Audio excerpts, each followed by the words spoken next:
Welcome back to the channel. We've got another look at some new gear from Music Tribe. If you haven't heard already, they just officially announced the P24 personal monitoring system, and I've got two of them here, along with the new P24 HUB that I think you'll be interested in seeing as well. I've also got one of their original P16M power play monitor stations and a DN4888 connected to a new Wing rack mixer, so we can connect it all together today and have a look around. Now, there's an absolute ton going on with these different units, and I'd encourage anyone that's seriously interested to visit the official product pages and download the documentation that's available so you can see just how it all works and how flexible it all is. I think looking at these for the first time, most people are going to notice the faders more than anything else, and there are 13 of them, 12 for channels and one that controls an aux input. And if you've made it this far without typing the question already, these are not motorized faders. So there you go. I think the next big change most people will notice is that we now have 12 stereo channels as opposed to the 16 mono channels on the power play units of old. So that's a lot more flexible, and we'll look at some of that routing on the Wing rack here in just a little bit so you can see how that works. The next thing I think everybody's going to notice is that these units have StageConnect, and there is no Ultranet or RJ45 connectors anywhere on here. So that's obviously a major change, but I think most people, once they've tried it, are really going to enjoy StageConnect and using regular XLR cable again, as opposed to running Cat5 cable all over the place. Now, I know there are some Ultranet users out there that have a lot of gear, and if that's the case, you can get Ultranet out of the Wing by using something like the P24 HUB. And you can also connect your Ultranet devices up to the Ultranet ports on any of the stage boxes you might own from Music Tribe. But for everyone else, I think you're really going to enjoy StageConnect and the simplicity, especially considering how it carries power to these P24 units. Looking at those faders on the P24, we have 13 of them in total, and that last one on the right controls the local aux and built-in microphone levels. That's right, these units have built-in microphones, and you can add those into your mix to add some room tone into your in-ears. Each channel also has an LED lit select button above the fader that doubles as a rudimentary VU meter when the channel is not selected, lighting up green and then red when it clips. When a channel is selected, though, it turns amber, and that makes it really easy to look down at this thing, glance quickly, and see which channels are getting signal and if any of the channels are selected. Across the top row, we have a talkback button that you can hold down to talk to other members of your band, and the volume control next to that adjusts the incoming talkback level from those other people. Next to that, we have a small screen and an encoder knob that lets you press to select, and you can use these to edit individual channel tone, balance, or effects send levels, or the overall mix settings on the main mix when no channel is selected.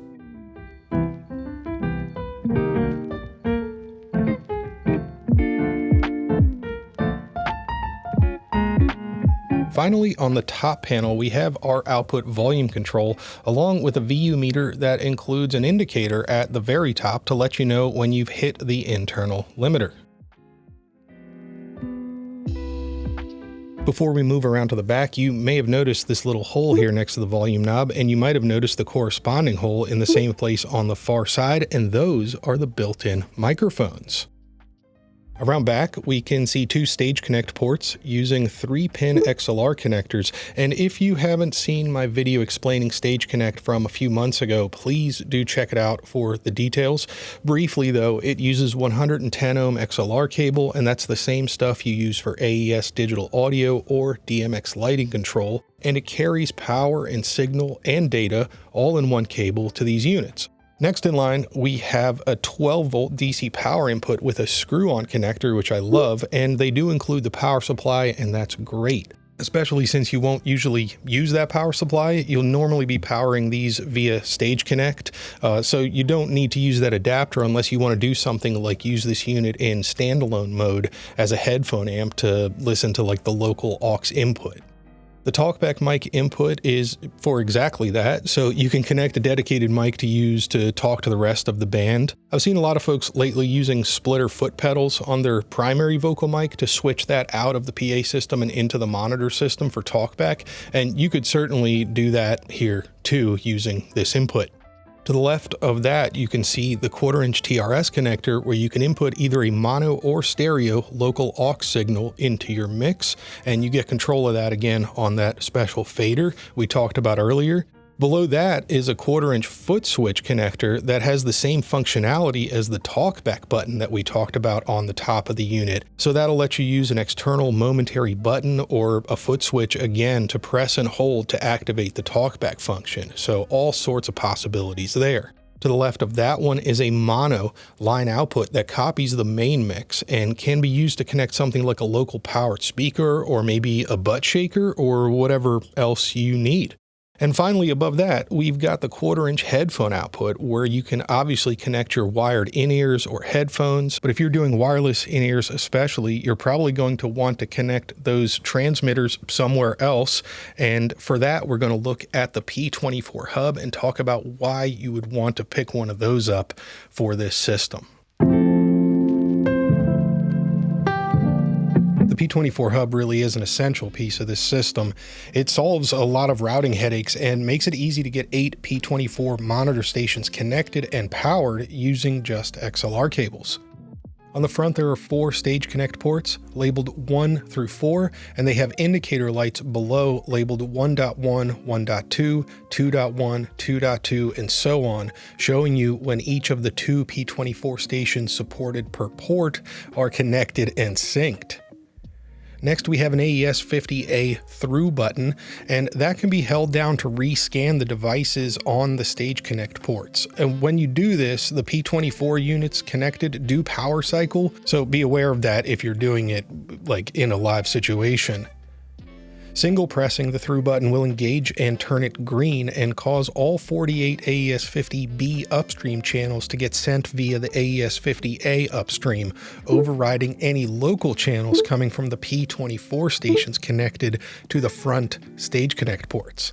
Now, don't worry if that doesn't make sense yet. I'm still wrapping my head around all of the potential use cases for a lot of these features, but for now, it's just important that the flexibility is there and it's very welcomed. To the right, we have an analog out selector for choosing what goes out the TRS outputs in the rear, and this is where the hub really gets fun in my opinion.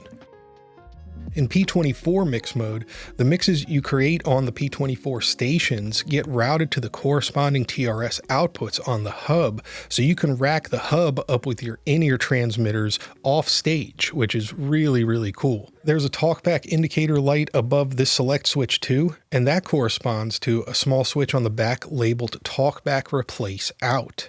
When that is engaged and lit, it routes the combined P24 talkback buses to outputs 15 and 16 on those 1/4-inch outputs instead of the mix that would usually be assigned there. The last soft button is labeled input, and it's simply where we choose our sources. I'm using StageConnect like I mentioned, but you'll see around back that we also have AES-50 and alternate to choose from. The last things on the front are a vent, along with the physical power switch, and the rack ears, which I believe can be removed and put on the other side if you'd prefer to rack it up that way. Heading around to the back, we see the usual Music Tribe universal power supply input, and I love those. They take anywhere from 100 to 240 volts at either 50 or 60 hertz, so no carrying adapters if you're touring between countries. That's followed by a USB-B port, which only serves to connect to your computer for firmware updates. There's no audio passing through that port. The rest of the rear panel is pretty self-explanatory. You can see AES-50 sync and through ports on Ethercon connectors. Then we have alternate input and output on shielded RJ45 connectors. After that is StageConnect on those XLRs, and there's a sync indicator light there as well, so you can tell when that's connected and functioning. The little talkback replace out switch we talked about a few minutes ago is right here, and that's followed by the TRS 1/4-inch connectors that we talked about connecting to our in-ear transmitters off stage. So you've got an absolute ton of options, and the Quick Start Guide gives loads of examples for how you can connect the hub to the wing using these different protocols to achieve different outcomes. You can also link multiple hubs together to add more than 8 P24 stations to your setup, which is really cool, especially if you're in like a large church or maybe like a pit orchestra or somewhere where you've just got a boatload of musicians. I'm not sure the actual limits, but the Quick Start Guide gives an example of 3 hubs connected via AES-50, which would allow you to connect up to 24 P24 stations. To route signals to the system, we just need to go to the output routing page on the wing and choose which protocol we're using. When I choose StageConnect, I can then patch whatever I want to the 24 channels that get sent to the P24 stations. Now, these can be any of your available sources on the wing, including inputs, buses, matrix sends, your user signals, effect sends, or sources coming from an audio network if you've got a Dante or a Waves card installed. So again, a ton of flexibility. And on the musician's end, you can also set each fader on the P24 to work in either stereo, mono, or dual mono modes to get the desired configuration for each person. It also helps that each P24 has a reverb engine built in, and that's got adjustable send levels per channel and an adjustable return for that musician's mix. So you don't need to send effects from the console or do any crazy routing just to get each musician their own dedicated reverb. That alone's a huge thing. I can't tell you the amount of shows where I've mixed monitors, even on good systems, where just trying to get an individual reverb for each musician can be a real routing challenge. It can eat up a lot of resources very quickly as far as routing those stereo sends back and forth. And it also takes up virtual racks when you have to burn reverb after reverb to get unique reverbs for each musician's in-ear mix for their primary instrument. So that's the basic overview of the P24 system here, and I'd love to know your thoughts and your questions as well. There are a ton of details and options to think about when you go into these different modes or use different inputs, and you can see all of that in those quick start guides. So definitely check the details out on routing and what the different options are for each different variable that you introduce to this system, because depending on what exactly you are trying to accomplish and the specific gear that you have in your system, your configuration will definitely be unique to anybody else's. So as always, thanks for watching, and please feel free to share this video anywhere you like online. And thanks as well to Music Tribe for sending these over for us to take a look at today.